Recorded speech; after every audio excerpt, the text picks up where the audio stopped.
اعوذ باللہ من الشیطان الرجیم بسم اللہ الرحمن الرحیم نحمدہ ونصلی علی رسولہ الکریم واما بعد فاعوذ باللہ من الشیطان الرجیم بسم اللہ الرحمن الرحیم۔ میرے مسلمان بھائیوں و معزز ناظرین کرام اور میرے مسلمان بھائی، میں آپ کو ایک مسئلہ بتانا چاہتا ہوں کہ وراثتی نفرت ہوتی کیا ہے، خاندانی محبت کیا ہوتی ہے اور نفرت کیا چیز ہوتی ہے۔ آج میری اس کلپ کا عنوان یہ ہے کہ وراثتی نفرت کیا ہے۔ میرے دوستوں بھائیوں، وراثتی نفرت کی میں آپ کو ایک دلیل دیتا ہوں۔ وہ اس طرح ہے کہ ہمارا کسی انسان کے ساتھ تعلق ہے، رابطہ ہے، دوستی ہے، پنجابی زبان میں سنگت بھی کہا جا سکتا ہے، اس کے ساتھ سنگت ہے، تو جب ہم اس سے پیار محبت کا سلوک کریں گے، ملیں گے، اس کے دکھ درد میں شریک ہوں گے، تو ہماری اولاد بھی، ہمارے دوتے پوتے، ہماری اولاد جو کہ ہمارے زیر اثر ہے، وہ ان کو بھی اپنا دوست سمجھے گی۔ کیوں سمجھے گی؟ ان کا ذہن ایک دلیل پر قائم ہوتا ہے کہ یہ ہمارے باپ کا، یہ ہمارے دادا کا، یہ فلانا انسان دوست ہے، یہ ان کا قریبی دوست ہے، ان کے تعلقات اچھے ہیں۔ اسی طرح وہ جو اچھی ایک چیز ہوتی ہے وہ وراثت اولاد میں بھی منتقل ہو جاتی ہے۔ اس کو کہتے ہیں وراثی دوستی، وراثتی ایک محبت ہوتے ہیں۔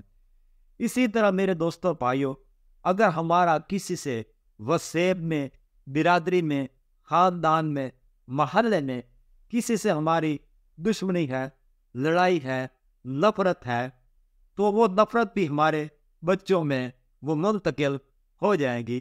ہمارے بچے ایسے کہیں گے کہ یہ ہمارے باپ کا، ہمارے دادا کا، ہمارے نانا کا یہ فلانا انسان دشمن ہے، اور وہ اس سے بھی نفرت کریں گے۔ مختصراً کہ والدین انسان کے پیر طریقت ہوتے ہیں، اور اولاد ہمیشہ والدین کے نقش قدم پر چلتی ہے۔ یہ بات بڑی اہم ہے، اور بڑے بڑے گھروں میں بھی یہی ہوا۔ میرے دوستوں بھائیوں، جو واقعہ کربلا ہے، وہ کربلا بھی ایک موروثی نفرت کا شاخسانہ ہے۔ اس کا نتیجہ ہے، اس وہاں پہ بھی یہ چیزیں کار فرما تھی کہ یزید نے اپنے گھر میں آپ جو کچھ دیکھا کہ اہل بیت رسول کو، حضرت علی کرم اللہ وجہہ کو تبرہ کیا جاتا ہے، سب و شتم کا نشانہ بنایا جاتا ہے، ان پر طعن و تشنیع کی جاتی ہے، تو اس نے کہا کہ یہ ہمارے بزرگوں کے ساتھ ان کی نہیں بنتی، یہ ہمارے بزرگوں کے مخالف ہیں۔ تو اس لیے وہ جو مخالفت کے جذبات تھے وہ اس میں بھی منتقل ہو گیا، اس کے یہ گھر سے اس کے سارا چیز یہ ماحول ملا ہے۔ میں آپ کو ایک بات بتاتا ہوں کہ واقعہ کربلا یہ سچی بات ہے، کوئی یہ یزید کے دور میں یہ وجود میں نہیں آیا۔ اس کی جو سی ایک جڑیں ہے، وہ جڑیں تو بہت پرانی ہے۔ پرانے وقتوں میں بنو امیہ اور بنو ہاشم آپس میں دست و گرے بات ہے۔ پھر حضور پاک صلی اللہ علیہ وسلم دنیا میں تشریف لائے، فتح مکہ ہو گیا۔ رسول پاک صلی اللہ علیہ وسلم کے سسر ابو سفیان تھے، آپ کی بیوی حضرت ام المومنین حضرت حبیبہ یہ سلام اللہ علیہ یہ تھی، اور یہ سسر اور ان کے آپ داماد کی بھی آپس میں یہ کچھ رکابتیں رہی ہیں۔ فتح مکہ کے بعد ابو سفیان یہ ایمان لائے اور ان کو اسلام کی روشنی ملی۔ تو یہ تھی خاندانی اور موروثی نفرت۔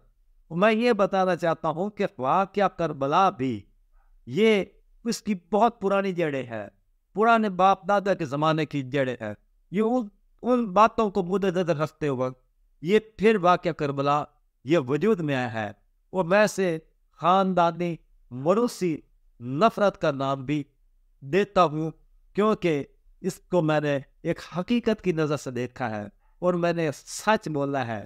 ویسے میں صحابہ کرام رضوان اللہ علیہم کا میں احترام کرتا ہوں، کیونکہ سنی ہوں، اہل سنت والجماعت سے میرا تعلق ہے، اللہ تبارک تعالیٰ کے رسول پر میرا ایمان ہے کہ حضور پاک صلی اللہ علیہ وسلم فرمایا کہ میرے صحابہ میں روشن ستاروں کی مانند ہے، جو ان کی اقتداء کرے گا وہ نجات پائے گا، وہ روشنی پائے گا۔ بالکل ایسی بات ہے، اس میں کوئی ایسی بات نہیں ہے کہ جو سے لیکن جو سر میں نے یہ بات بیان کی ہے اس کو بھی اگر ٹیکنیکل طریقے پر اس کو اس بات پر قیاس کیا جائے تو انشاءاللہ تعالیٰ اس عاجز کا اس ناقص عقل انسان کا یہ قیاس کے غلط نہیں ہوگا.